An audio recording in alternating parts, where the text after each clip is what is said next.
그래서 욥이 그 사탄의 논리와 친구와 욥의 항변이 있으면 그 가운데에 엘리후, 그 욥을 찾아온 엘리후라는 그 한 사람이 하는 말, 그걸 중심으로 해서 그 뒤의 내용은 이제 하나님께서 하나님의 창조 섭리에 대해서 말씀하시고, 그리고 마지막에는 욥의 회개가 이루어지는 거예요. 그래서 엘리후를 중심으로 해서 이 대칭 구조로 되어 있는데, 이게 무슨 이야기냐면 엘리후가 한 말이 너무나도 중요하다는 얘기예요.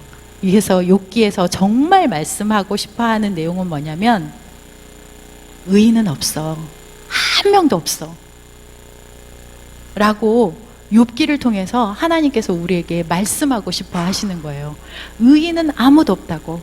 그런데 하나님께서 처음에 첫 장에 욥기 1장 1절에 우리가 보면은 욥의 소개가 나오죠. 그래서 욥의 소개를 한번 다 같이 한번 읽어볼까요?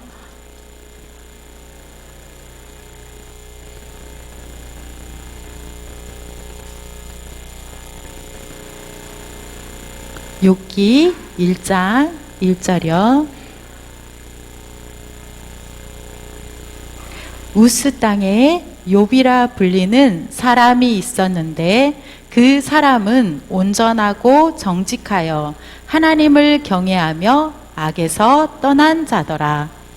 네, 욥에 대해서 정말 욥은 너무나도 온전한 사람이고 정직하고 악에서 떠난 사람이라고 욥에 대해서 칭찬을 하고 있어요, 처음부터. 그리고 욥이 뭐 가지고 있는 그 모든 물질이며 뭐 자녀며 나오고, 그 다음에 하나님께서 대뜸 천상의 세계가 쫙 열리면서 하나님께서 욥에 관하여서 사단에게, 야, 너 어디 다녔니? 라고 했을 때 사단이, 저 두루두루 돌아다녔어요 라고 했을 때 하나님께서 분명 대뜸 그렇게 얘기를 하시죠. 너 욥 봤니? 욥처럼 정말 정직하고 악에서 떠난 사람 없어 라고 얘기를 하시는 거예요.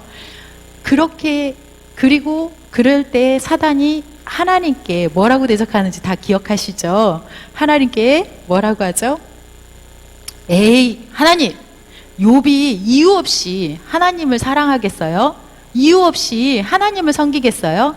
하나님께서 물질도 주고 뭐 다 주시니까, 그러니까 하나님 섬기죠. 이렇게 하나님에 대해서 얘기를 한 거죠.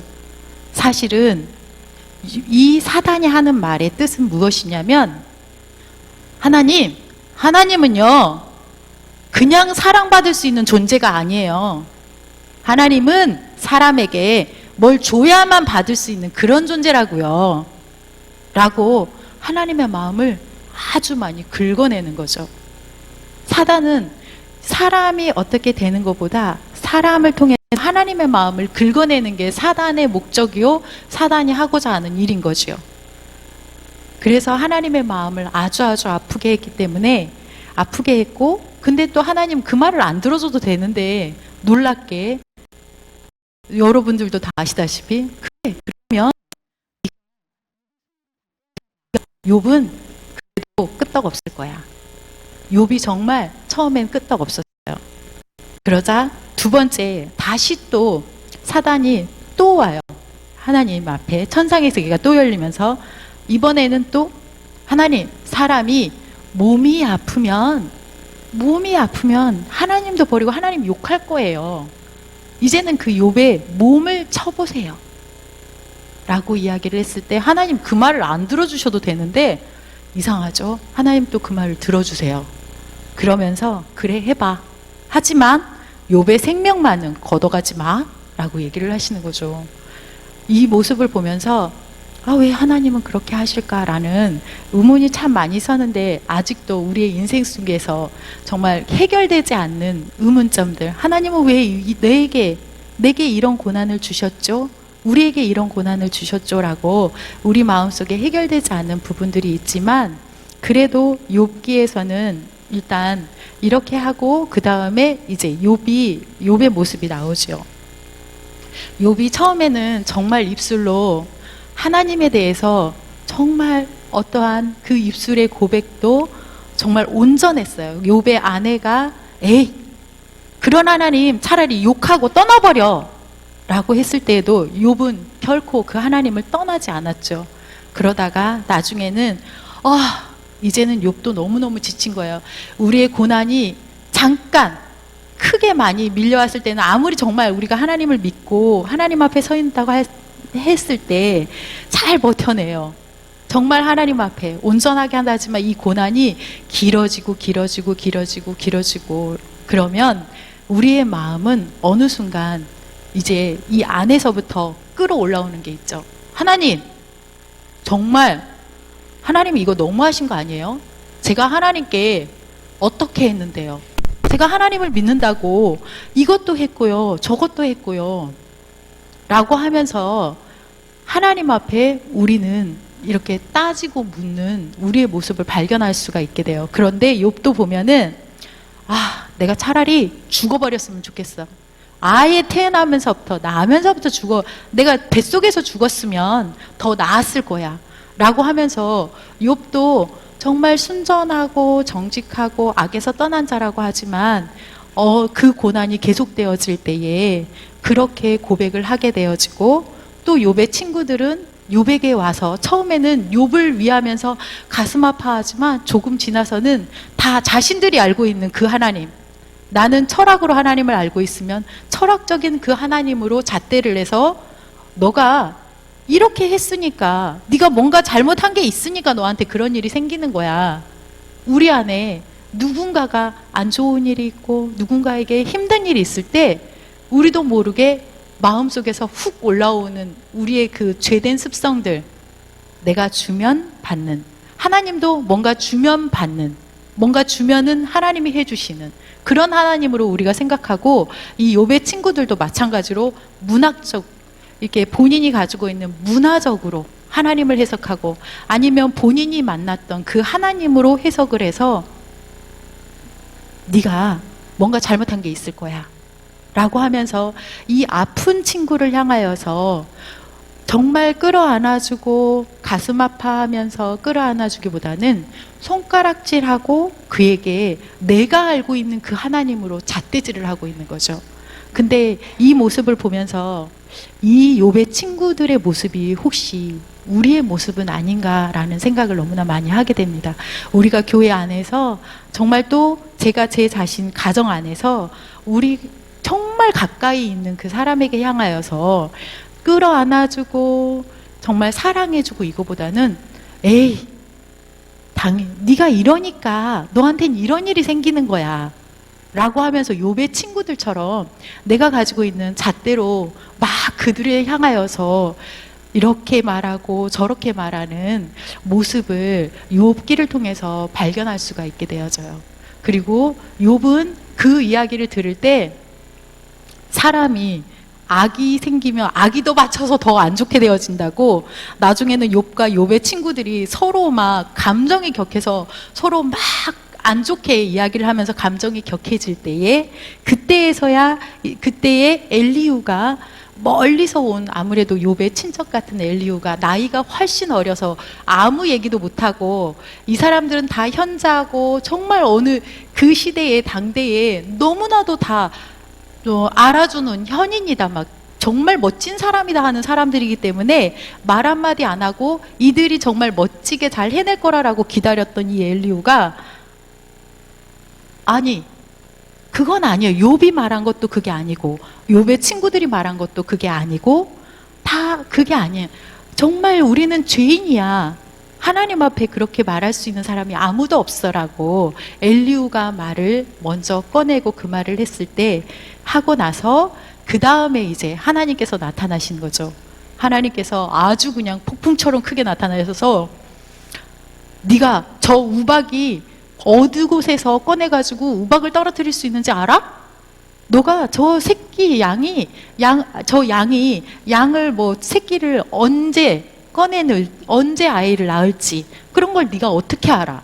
그러면서 그 모든 거 하나, 네가 막 커다란 리워야단을 낚싯바늘로 이렇게 탁 해가지고 네가 그걸 끌어서 잡아가지고 네가 끌고 다닐 수 있어? 그 모든 것을 이렇게 할 수 있어라고 하면서, 하나님은 전능하신 하나님이라는 것을 그 많은 사람 앞에서, 그 욥의 친구들 앞에서 나타내 주시는 거죠. 그리고 욥이 나는 정말 정직해. 나는 정말 하나님 앞에서 바르게 살았어. 난 잘못한 게 없어. 하나님이 애매하게 나한테 그냥 이렇게 해주시는 거야 라고 그렇게 강력하게 말하던 욥이 하나님의 그 말씀을 듣고 욥의 그 무릎을 꿇게 되는데, 욥이 왜 하나님께 무릎을 꿇었을까요? 첫째는 정말 욥이 그 하나님의 음성을 들었기 때문이죠. 그리고 두 번째는 욥이 그 하나님의 창조의 섭리에 대해서 알게 되었기 때문에 그래서 하나님께 무릎을 꿇게 되어진 겁니다.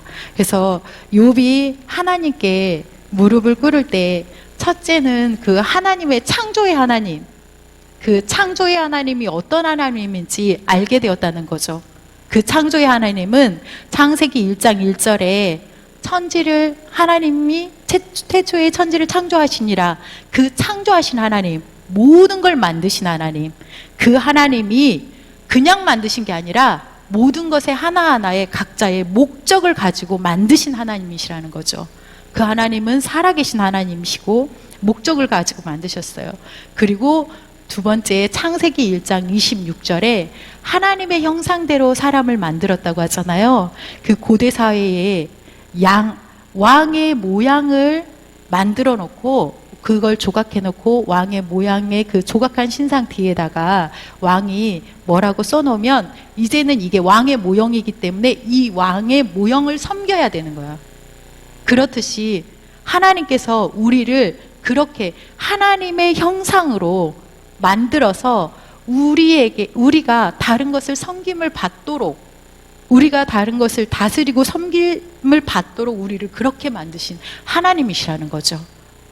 욥은 그 하나님을 알게 되고, 또 하나는 우리가 죄로 인해서 하나님을 떠났다라는 그걸 욥도 하나님 앞에서 회개하게 되는 거예요. 자신이 지금까지 내가 정말 하나님 앞에서 잘 살아온 줄 알았는데 그게 아니라 어느 순간 내가 이렇게 살아오고 저렇게 살아오고 정말 하나님 앞에서 잘 살아온다고 와서 정말 정직하게 산다고 살았는데 그동안에 내 삶이 아무 일이 없었어요. 정말 모든 게 잘 되어졌어요. 그래서 그걸 보고 나는 정말 잘 살아가고 있는 줄 알고, 나는 정말 의인인 줄 알고, 그래서 하나님이 어떻게 한다 할지라도 하나님은 뭔가 내게 안 좋은 일을 해주신다면 그건 하나님이 잘못된 거야 라고 하나님을 향하여서 그렇게 잘못된 생각을 갖고 있었던 그 죄, 하나님이 무엇을 하시든지 하나님의 그 모든 목적과 무슨 뜻에 모든 것이 하나님의 뜻에 관련되어서 하나님께서 하신다라는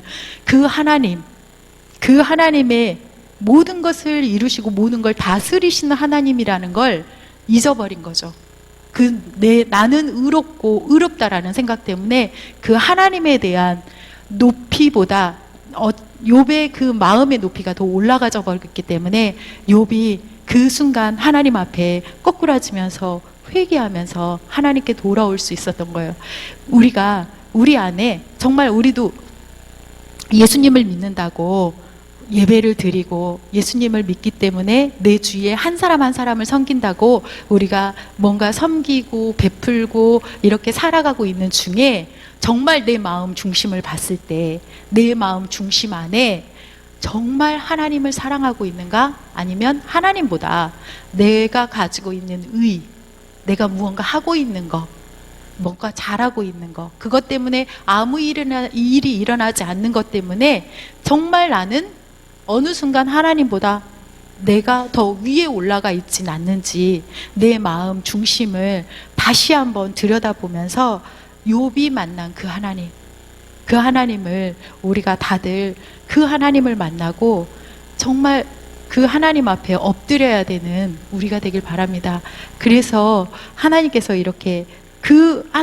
그렇게 죄인이고 다 죽을 수밖에 없는 이 죄인인 우리에게 하나님께서 친히 찾아와 주셨죠. 욥이 그렇게 말을 할 때에도 하나님께서 찾아와 주셔서 욥에게 말씀을 해주셨듯이 또한 하나님께서 우리의 삶 가운데에 그 예수님의 크고 놀라우신 사랑으로 우리에게 찾아와 주셨잖아요. 근데 이 예수님의 사랑에 대해서 다시 한번 이야기를 하고 싶은데, 이 예수님께서 주신 그 사랑은 그냥 우리는 저도 모르고 저도 그렇고 우리도 모르게 하나님, 정말 예수님은 완전한 신이시고 완전한 인간이라고 우리가 생각을 해요. 그러면서도 한편으로는 예수님이 십자가에 달리신 거에 대해서 예수님은 신이시잖아. 신이기 때문에 그 정도는 하실 수 있으실 거야 라고 은연중에 마음 바탕에 깔려 있어요. 그렇지만 그게 아니더라고요. 예수님께서 십자가에 달려 돌아가실 때에 우리 사람들에게는 내가 굉장히 힘들고 어렵거나 아니면은 급한 일, 뭔가가 이렇게 없어지거나 충격적인 일이 발생했을 때 내가 그거를 없애기 위해서 내 모든 뇌 회로를 탁 정지를 시킬 수 있는 능력이 우리 안에 있어요. 그래서 혹시 위급하거나 정말 아니다 싶을 때 쓰러져 버린다든지 기절해 버린다든지 그런 일들을 얼마든지 할 수 있다는 거죠. 근데 예수님께서는 십자가에 달려 돌아가시면서 그 십자가 선상에서 물론 하나님이셔서 내려와서 십자가에서 내려와서 얼마든지 살아나실 수 있음에도 불구하고 십자가를 지셨고 십자가에 달리셨어요.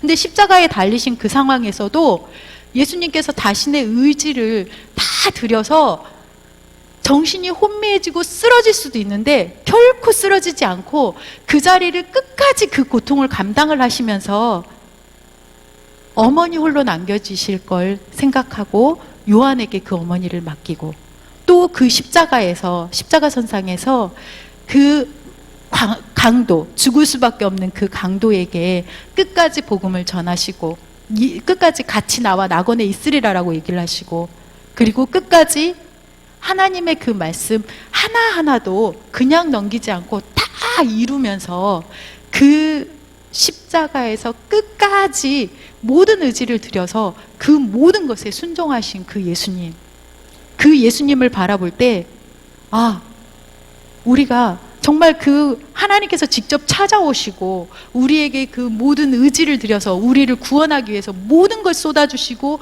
모든 걸 주셨는데 어느 순간 우리 삶 가운데에 그 예수님의 사랑이 너무나도 가벼워지고 예수님은 신이시니까 나는 인간이기 때문에 내가 이거 정도는 못해도 괜찮아. 이거 정도는 하나님께서 이해하실 거야. 라고 하면서 어느 순간 너무나도 그 크고 놀라우신 사랑의 무게에 너무나도 비례하지 않을 정도로 너무 가볍게 그 사랑을 우리가 넘겨버리면서 살아가고는 있진 않은지.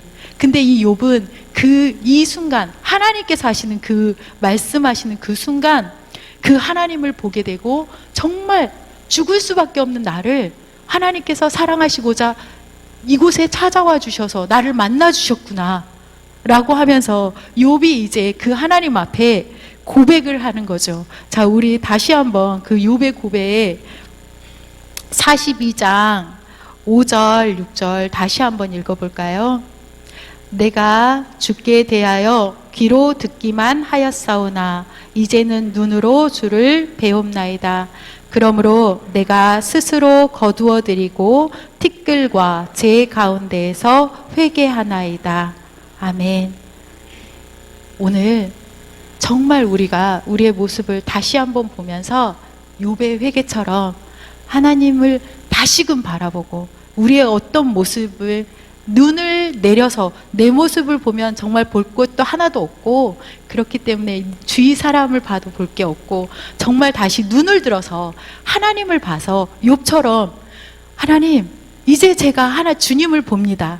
그 살아계신 주님을 봅니다. 그리고 그 살아계신 주님께서 나를 위해서 죽으시고 나를 구원해 주신 그 놀라우신 사랑, 죽을 수밖에 없는 이 죄인을 사랑해 주신 그 사랑에 오늘 다시금 엎드리면서 정말 오늘 우리의 모습, 내 모습을 다시 한번 바라보면서 하나님 앞에 회개하고 돌이키면서 우리의 삶을 다시 한번 하나님 앞에 다짐하고 하나님께서 기뻐하시는 그 삶, 정말 주님을 보면서 살아가는 그 삶을 살아가는 저희 모두가 되길 바랍니다.